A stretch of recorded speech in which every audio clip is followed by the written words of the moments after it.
Time, we will have the Honorable Minister, Mr. Hayden Hughes, Minister in the Ministry of Infrastructure, Communication, Utilities, Housing, and Tourism, the micromanager. Only if necessary.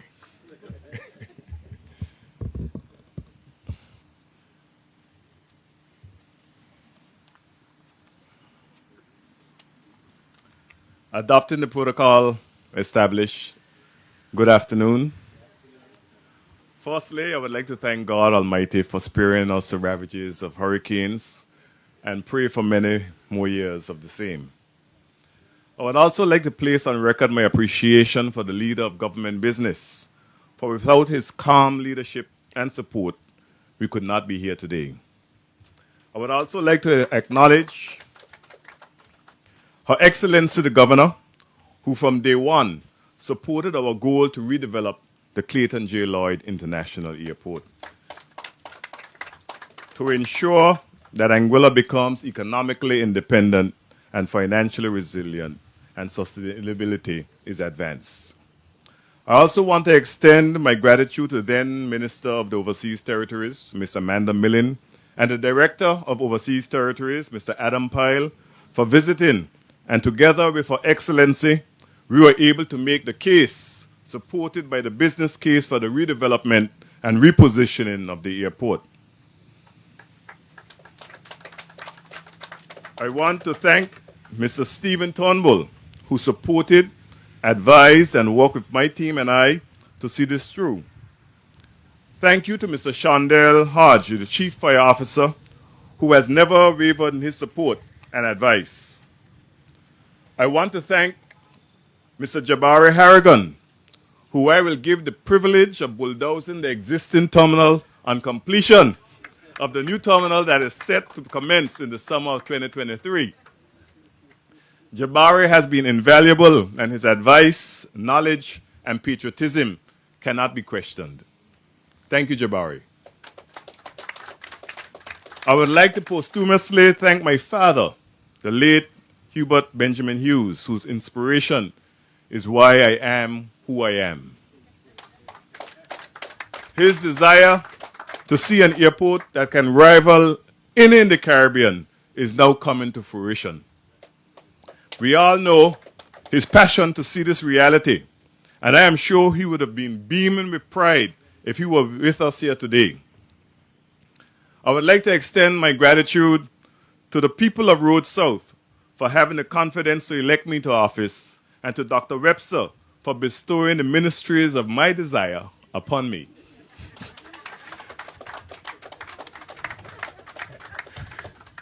There's a lot that can be said about the Anguilla Public Service, and I cannot swear for everyone, but I want the public to know that the team at the Ministry of Infrastructure, Communications, Utility, Housing, and Tourism put the words service in public service. I cannot say enough about the leadership of Permanent Secretary Karim Hodge, Fiona Wilkinson, and the team over there. But today, I want to single out Mr. Kendall Richardson. I want to say to you publicly and from the bottom of my heart, thank you. Thank you, thank you, thank you. Because of you, and because you do the work of 3 people, don't ask for salaries now. And you continue to grind day in and day out to deliver on the promise and the mandate that is now being manifested into reality. I cannot thank you enough, because without you, I could not be standing here this afternoon. To borrow a phrase from my good friend Curtis, continue to do a good work, and you cannot come down. Ladies and gentlemen at home and abroad, I know what I'm saying today sounds like a vote of thanks, but I want you to know I could do nothing without the belief, the buy-in, the support, advice, and hard work of the persons I mentioned previously. I am but one man While it is our desire to fulfill the development goals of Chief Ministers Ronald Webster, Emil Gomes, Hubert Hughes, and now Premier Webster, nothing could be achieved by this one man standing here before you this afternoon without the advice, assistance of so many, some of whom may have slipped my mortal cerebral matter. I want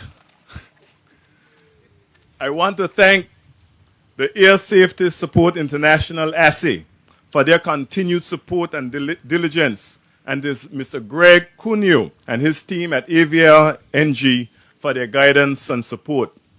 Thank you. I also want to thank the detractors, but as Snoop Dogg would say, I want to thank me for all the hard work that I put in. However, the sacrifices to relationships and personal well-being to achieve a better Anguilla for this and generations yet unborn is not a lone position. All the members of this government continues to make tremendous sacrifice. I want to thank the Honorable Minister and elected representative for Valley South, where this airdrome sits, for her sacrifice. I thank you for your desire to make a positive and lasting difference for Anguillians, as some may have put the pressure on you and squeezed you hard. Your strength is to be admired, and I know it will be an inspiration to our young ladies across Anguilla, the region, and the world. I also want to thank the taxpayers of the United Kingdom for where we are on this momentous day. Thank you for funding the airport master plan that will ensure that whatever happens politically in 2030, Anguilla will be on the path to sustainability.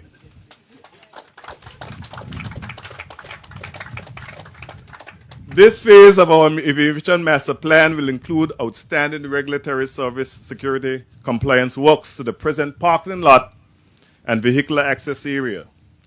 The enabling works for the new terminal that included ground investigation surveys and A320.